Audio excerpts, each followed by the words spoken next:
2 Maccabees chapter 6. Not long after this, the king sent an Athenian senator to compel the Jews to forsake the laws of their ancestors and no longer to live by the laws of God, also to pollute the temple in Jerusalem and to call it the temple of Olympian Zeus, and to call the one in Gerizim Zeus, the friend of strangers, as the people who live in that place are known.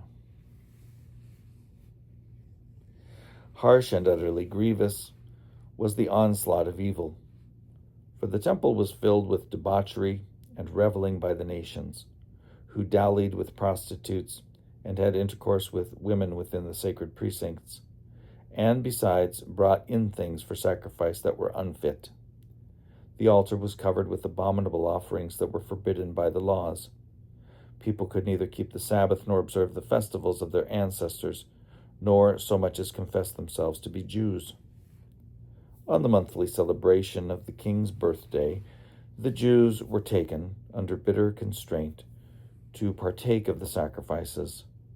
And when a festival of Dionysus was celebrated, they were compelled to wear wreaths of ivy and to walk in the procession in honor of Dionysus. At the suggestion of the people of Ptolemais, a decree was issued to the neighboring Greek cities that they should adopt the same policy toward the Jews and make them partake of the sacrifices, and should kill those who did not choose to change over to Greek customs. One could see, therefore, the misery that had come upon them. For example, 2 women were brought in for having circumcised their children. They publicly paraded them around the city with their babies hanging at their breasts, and then hurled them down headlong from the wall. Others, who had assembled in the caves nearby in order to observe the 7th day, secretly were betrayed to Philip and were all burned together, because their piety kept them from defending themselves in view of their regard for that most holy day. Now I urge those who read this book not to be depressed by such calamities, but to recognize that these punishments were designed not to destroy, but to discipline our people. In fact, it is a sign of great kindness not to let the impious alone for long, but to punish them immediately. For in the case of the other nations, the Lord waits patiently to punish them until they have reached the full measure of their sins. But he does not deal in this way with us, in order that he may not take vengeance on us afterward when our sins have reached their height. Therefore, he never withdraws his mercy from us. Although he disciplines us with calamities, he does not forsake his own people. Let what we have said serve as a reminder. We must go on briefly with the story.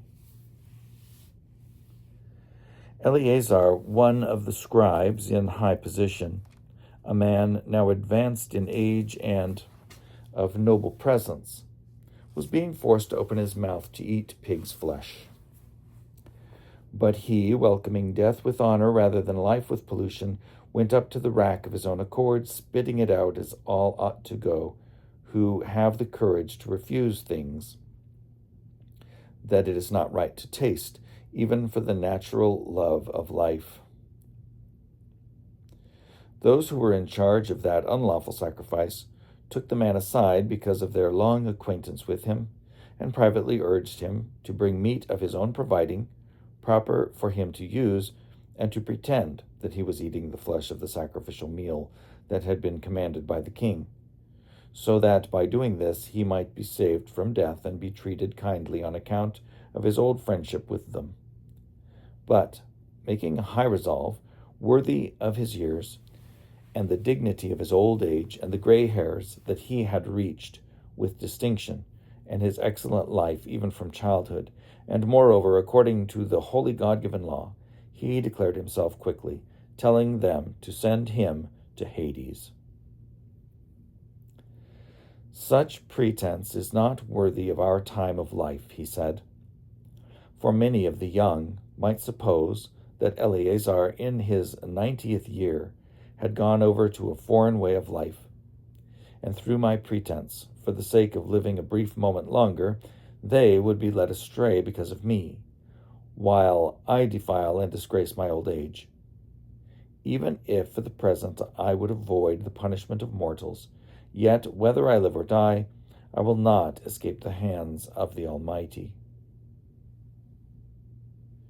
Therefore, by bravely giving up my life now, I will show myself worthy of my old age, and leave to the young a noble example of how to die a good death willingly and nobly for the revered and holy laws. When he had said this, he was dragged at once to the rack. Those who a little before had acted toward him with goodwill now changed to ill will, because the words he had uttered were in their opinion sheer madness. When he was about to die under the blows, he groaned aloud and said, "It is clear to the Lord in his holy knowledge that though I might have been saved from death, I am enduring terrible sufferings in my body under this beating. But in my soul I am glad to suffer these things, because I fear him." So in this way he died, leaving in his death an example of nobility and a memorial of courage, not only to the young, but to the great body of his nation.